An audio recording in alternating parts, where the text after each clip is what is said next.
yang melampaui segala akal dan pikiran. Itulah yang menyertai hati kamu di dalam Kristus Yesus Tuhan kita. Amin. Shalom bagi kita semua. Saudara-saudara yang dikasihi oleh Tuhan Yesus, di ibadah kita hari ini peringati akan turunnya Roh Kudus.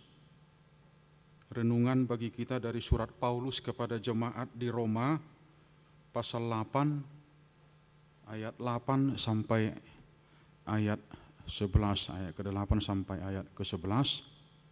Saya akan bacakan untuk kita. Mereka yang hidup dalam daging tidak mungkin berkenan kepada Allah. Tetapi kamu tidak hidup dalam daging, melainkan dalam roh. Jika memang roh Allah diam di dalam kamu, tetapi jika orang tidak memiliki roh Kristus, ia bukan milik Kristus. Tetapi jika Kristus ada di dalam kamu, maka tubuh memang mati karena dosa, tapi roh adalah kehidupan oleh karena kebenaran. Dan jika roh Dia yang telah membangkitkan Yesus dari antara orang mati diam di dalam kamu, maka Ia yang telah membangkitkan Kristus Yesus dari antara orang mati akan menghidupkan juga tubuhmu yang fana itu oleh rohnya yang diam di dalam kamu. Saudara-saudara yang dikasihi oleh Tuhan Yesus, sebenarnya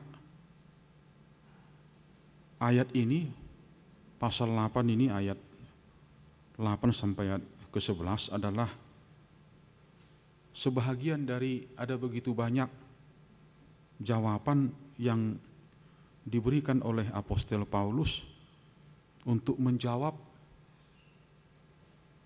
perbedaan pendapat di tengah-tengah jemaat di Roma.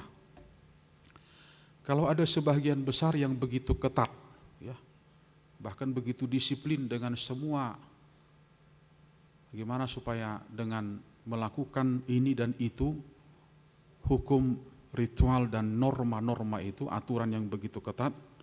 Nah kemudian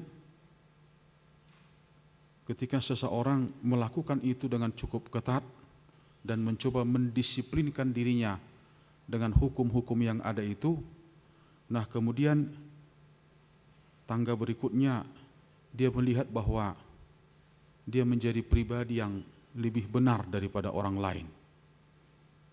Ketika dia melakukan semua itu, dia melihat bahwa seakan-akan dia lebih rohani daripada yang lain. Seakan-akan dia lebih benar daripada orang lain.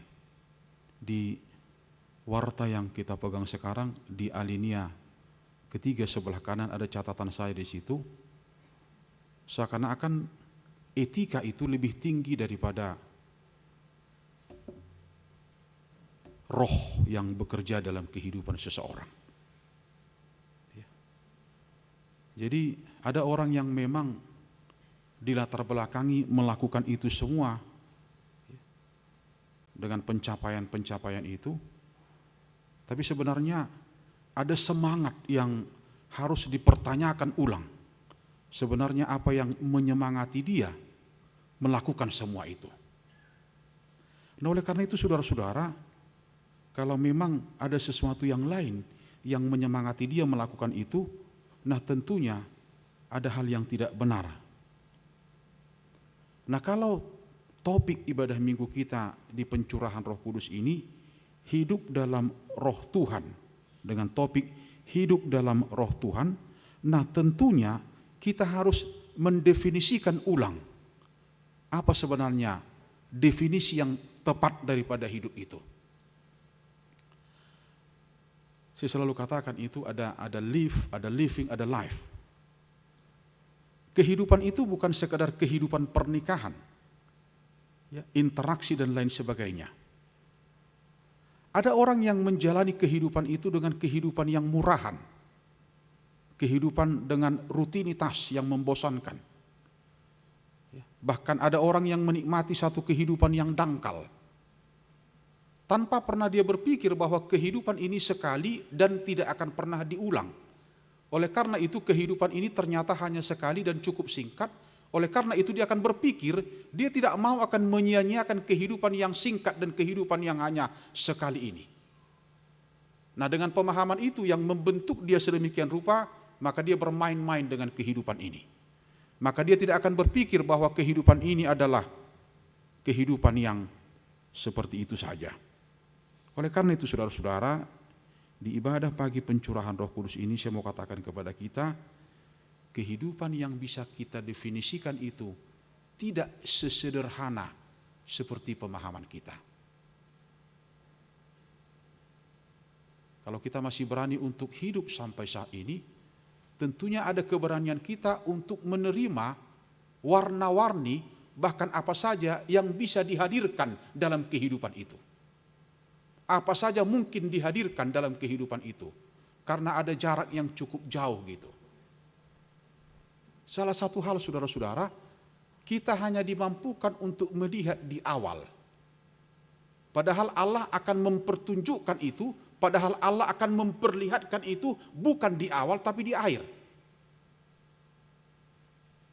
Makanya soal rancangan itu beda sekali. Kenapa? Ya, kita hanya mampu melihat di awal, ini mau kemana gitu kira-kira. Tapi gimana supaya kita mampu melihat karena Allah mau tunjukkan itu di akhir gitu. Walaupun memang secara umum kita hanya mampu melihat di akhir gitu. Coba kita lihat ketika kita melayat gitu kan. Orang yang dekat dengan kita dia pergi kemudian kita melayat. Nah kemudian reviewan itu, apa yang pernah kita jalani bersama dia itu akan datang pelan-pelan. Nah kemudian kita klaim itu sebagai tanda-tanda, ternyata dia akan pergi untuk selamanya, kan begitu. Kita hanya dimampukan untuk melihat di awal, tapi Allah mau supaya kita mampu untuk melihat di akhir. Oleh karena itu memang, ya step kehidupan kita itu jangan ada yang pernah terlewati begitu saja. Jadi kita harus bisa memaknai step kehidupan kita itu, bagaimana menikmati masa anak-anak, menikmati remaja pemuda, ya dewasa sampai menikah. Jadi kalau dia nggak temukan itu, makanya banyak orang yang udah menikah tetap seperti anak-anak dan lain sebagainya.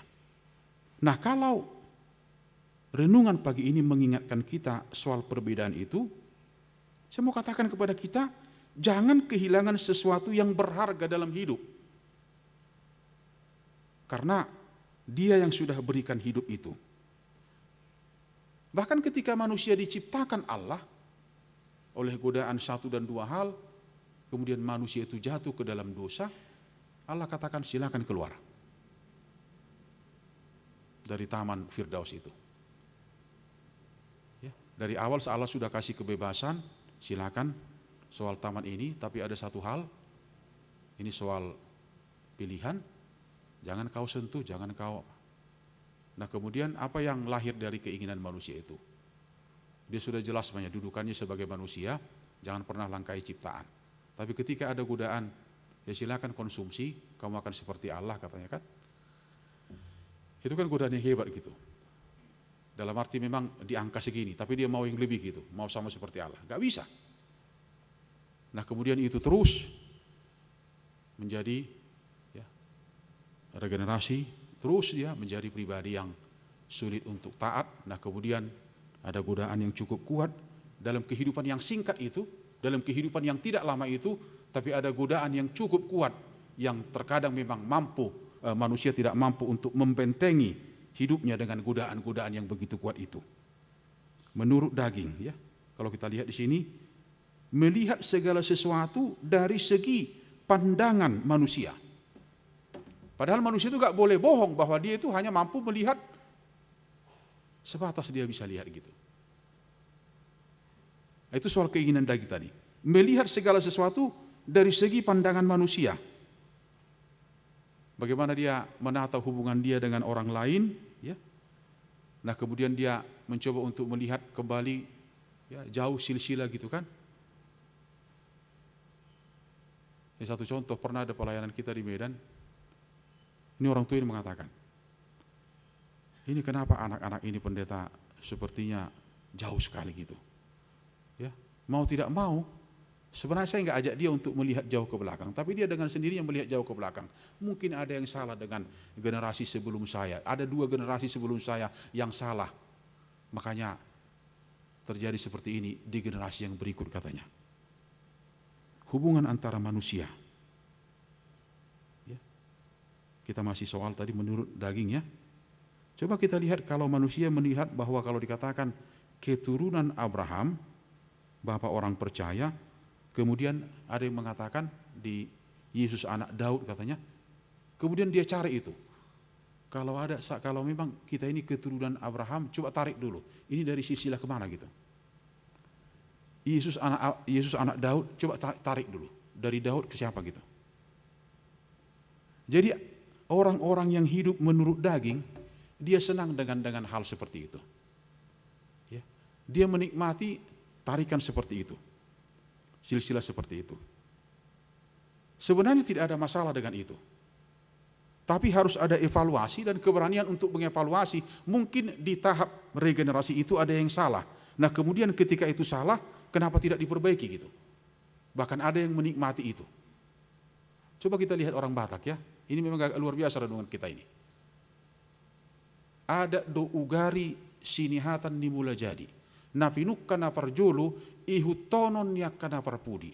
Nah tentunya orang-orang muda akan berpikir sampai sejauh mana napinuk kana parjolo, apa yang sudah dilakukan yang pertama diikuti oleh generasi sekarang. Apakah semua? Tentu tidak. Tentu tidak. Karena kebiasaan itu kan kita setuju bahwa kebiasaan itu adalah terusan daripada budaya itu. Budaya-budaya itu melahirkan banyak kebiasaan-kebiasaan. Kita kan harus punya keberanian untuk koreksi. Mungkin apa yang dilahirkan oleh budaya itu menjadi kebiasaan yang kurang baik begitu. Karena kita tahu bahwa budaya itu jauh lahir sebelum Injil sampai di Tanah Batak. Nah ketika Injil sampai di Tanah Batak, apa yang dihasilkan oleh Injil untuk mewarnai budaya itu? Mungkin ada yang kurang tepat yang harus diperbaiki dengan budaya itu. Ada beberapa upasa Batak itu.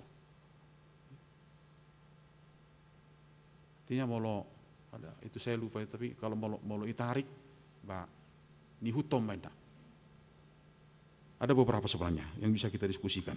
Oleh karena itu memang kehidupan daging Allah tidak akan pernah kehendaki. Karena yang dominan itu adalah kepentingan. Ya, dominan kepentingan. Bahkan kepentingan daging itu. Soal enak. Ya, soal enak padahal kita tahu bahwa seenak apapun itu terbatas. Apalagi ketika orang yang hidup itu tidak lagi bisa menikmati yang enak. Karena dia sudah diklaim dokter untuk membatasi karbohidrat, membatasi ini. Bagaimana dia menikmati sesuatu yang enak? Padahal orang itu mengatakan bahwa yang enak itu sepertinya segala-galanya. Padahal saat itu juga dia sadar bahwa yang enak itu juga terbatas. Kemudian ayat mengatakan, roh memang penurut tapi daging lemah. Anggo mangihuton todinian, anggo mangihuton hitanian, tapi daging lemah. Nah kemudian dengan daging yang lemah tadi, kemudian kita menjadi pribadi yang sedikit-sedikit memaklumi. Ya, sedikit-sedikit memaklumi. Makanya waktu saya di Semarang, itu ada, saya bilang budaya pakeuh ya. Kamu lihat udah nggak benar kok kamu diamkan. Dia bilang kenapa? Ada budaya pakeuh, budaya Jawa. Nanti kalau kita ingatkan nanti jadi nggak suka dia sama kita katanya. Itu kan budaya Jawa itu pakeuh kan. Lantas kita harus menghidupi itu. Saya nggak tahu budaya Sunda ya. Ada begitu. Karena Injil tidak pernah mentolerir itu. Anak-anak Tuhan tidak pernah mentolerir itu.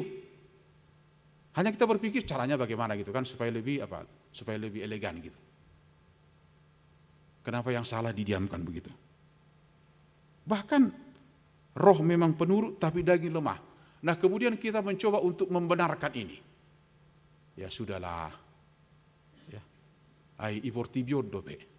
Alani ala iportibio dope manang nabo HP tajalo mak. Enggak boleh. Daging dope. Ya. Masih daging kita ini. Enggak boleh. Pelan-pelan harus memasuki satu kehidupan yang ketika Yesus mengatakan aku tidak akan meninggalkan kamu tanpa Bapa, katakan, itu kan bisa kita yakini bahwa Yesus tidak pernah meninggalkan kita. Kemudian pencurahan Roh Kudus. Bapak Ibu, saudara-saudara, coba kita lihat di Kisah pasal 2. Apa yang terjadi dari ayat 41 sampai 45 ketika terjadi pencurahan Roh Kudus, kemudian baptis berapa ribu orang, dan itu kita percayai sebagai gereja mula-mula. 41 sampai 45. Nanti kita baca di rumah. Apa yang terjadi? Sekarang pertanyaan, masih mampu nggak gereja sekarang seperti itu? Kalau nggak mampu, mari kita tanya. Jangan-jangan itu bukan lagi gereja. Kebebasan harus kita seimbangkan dengan kasih. Karena kita yakin betul, kita pastikan betul bahwa memang ada begitu banyak perbedaan. Kita sah dengan kebebasan itu, bebas-bebas saja, tapi ada yang mengikat itu, yaitu kasih. Kasih itu apa? Buah daripada Roh Kudus. Kalau kita baca di Galatia 5 ayat 22, parbueni toddi, buah daripada Roh Kudus. Itu jauh di atas apa yang saya katakan tadi, etika. Soal dunia kerja, SOP dan lain sebagainya, penertiban, aturan, gak ada masalah dengan itu. Tapi kalau gak Roh Tuhan bekerja di situ, apa yang terjadi? Nah itu harus dipertanyakan. Dalam sekali saudara-saudara. Sama dengan siasat gereja kita. Kalau dijatuhkan siasat gereja, orang banyak akan memahami itu adalah hukuman. Tapi sebenarnya roh daripada siasat gereja kita itu bukan di hukuman, tapi di penggembalaannya itu. Karena kalau nggak digembalakan, yang salah siapa? Gereja. Jadi gereja bukan hanya mampu untuk menghukum, tapi mampu untuk menggembalakan.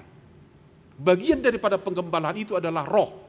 Oleh karena itu kalau gereja punya keberanian untuk mengingatkan, itu tidak boleh, itu harus kembali kepada yang benar, itu adalah buah-buah roh.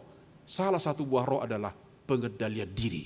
Galatia 5 ayat 22. Pengendalian diri kepada setiap pribadi. Bapak Ibu yang dikasihi oleh Tuhan Yesus dan anak-anak muda di sini. Kecenderungan selalu memang jatuh ke dalam dosa. Sulit, bahkan cenderung untuk susah untuk taat. Oleh karena itu memang roh itu akan memampukan kita untuk mengarah kepada kebaikan. Kebaikan yang dilakukan Yesus ketika Yesus mampu membuka jalan bagi semua orang. Mampu menampilkan kehidupan yang berbeda, tidak lagi dikuasai daging, komitmen yang benar, yang bukan dari manusia itu sendiri, tapi hasil daripada satu interaksi hubungan yang harmoni. Coba kita lihat bagaimana Yesus menghadirkan warna-warni setiap ada perjumpaan dengan pribadi-pribadi. Ada komitmen yang dibangun kepada semua pribadi yang pernah ketemu dengan Yesus.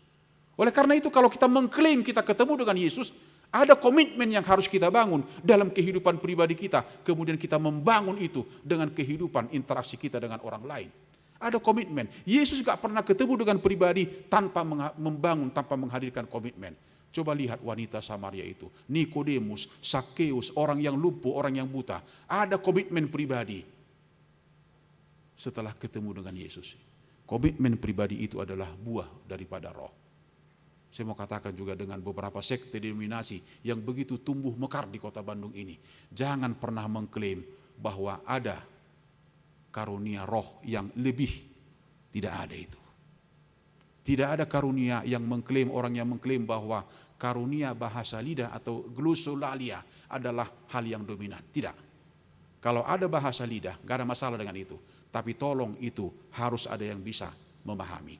Tolong itu supaya bisa membangun persekutuan jemaat. Karena kalau kita coba baca surat-surat Paulus, karunia yang paling dominan bukan glosolalia, tapi nubuat, kemampuan orang untuk melihat masa depan. Tugas kita sebagai gereja apa? Mari menemukan karunia-karunia itu. Tidak ada seorang pribadi pun yang diciptakan Tuhan yang tidak memiliki karunia. Sekecil apapun itu, sesederhana apapun itu. Tapi mari menghargai karunia itu, menghidupi dan menikmati itu. Nah kemudian ketika itu diramu sedemikian rupa, dia menjadi tubuh yang baik, itulah gereja. Oleh karena itu Bapak Ibu, setiap orang ya, ikutlah ambil bagian dari pelayanan. Salah satu tanda gereja yang hidup adalah ketika semua orang mengambil bagian dalam pelayanan. Itu tanda gereja yang hidup. Jadi kalau semakin sedikit orang yang melayani, itu bukan tanda gereja yang hidup. Jadi tidak ada yang memetakan. Ya, tidak boleh ada yang peta-petakan pelayanan. Anda bisa bayangkan enggak? Kalau saya sekolah minggu, dia sudah di situ. Saya remaja, masih di situ juga. Udah nikah, apa? Lu lagi gitu. Pendelegasian itu buah daripada roh dalam pelayanan. Pendelegasian. Ketika semua orang mengambil bagian dalam pelayanan. Karena itu buah daripada roh yang kita baca di Kisah 2 itu. Jadi marilah mengenal itu, ambil bagian. Saya mau tekankan itu juga untuk tim pelayan ibadah sore ini. Ambil bagianlah semua. Supaya kemuliaan Tuhan itu bisa dirasakan oleh semua orang. Gereja bisa berdampak bagi semua orang. Bukan hanya ke dalam, tapi keluar. Yang terakhir Bapak Ibu, ada dua kehidupan yang tidak akan mungkin ketemu yang akan terus kita jalani. Kehidupan yang tidak akan ketemu berbeda di dalam daging dan di dalam roh. Ada yang sementara, bagaimanapun itu. Gak ada masalah dengan kesementaraan itu. Ya, kita hidup hanya sementara. Tapi kita akan tetap berpikir ada yang lain, yang lebih. Dan kita tahu itu lebih sulit dan itu menuntut ketaatan. Parbueni todi. Buah roh itu menuntut ketaatan. Semampu apa kita menghasilkan itu dalam interaksi kita. Supaya kita menjadi pribadi yang benar di hadapan Tuhan. Tuhan memberkati kita, baiklah kita menjadi orang yang berbuah setelah pencurahan Roh Kudus yang sudah kita nikmati ini. Amin. Kita berdoa. Terima kasih Bapa di surga pada pagi hari ini untuk penyertaan-Mu dalam kehidupan kami. Kami sudah lewati 1 minggu bersama Tuhan. Sebelum kami akan melangkah ke minggu yang baru dengan semua tantangannya. Biarlah Tuhan bantu kami, dahului kami dalam semuanya itu. Kami tahu ada begitu banyak yang belum terselesaikan, yang masih akan terus kami kerjakan. Berikan kekuatan dan hikmat kepada kami. Demikian juga gereja-Mu Tuhan dengan semua keputusan kerja yang harus akan terus dilakukan. Biarlah itu menjadi kesukaan bagi kami Tuhan. Sehingga kami boleh menikmati semua keterpanggilan itu sebagai pelayan dan sebagai jemaat-Mu. Ketika kami boleh melihat Tuhan bahwa nama Tuhan harus dimuliakan. Dan tidak akan pernah berpikir bahwa nama kami dimuliakan di tengah-tengah dunia yang sementara ini. Ketika Tuhan masih berikan kepada kami kesempatan hidup, biarlah kami mempergunakan itu hanya untuk kemuliaan nama-Mu. Di dalam nama Yesus Kristus, kami berdoa dan mengucap syukur. Amin.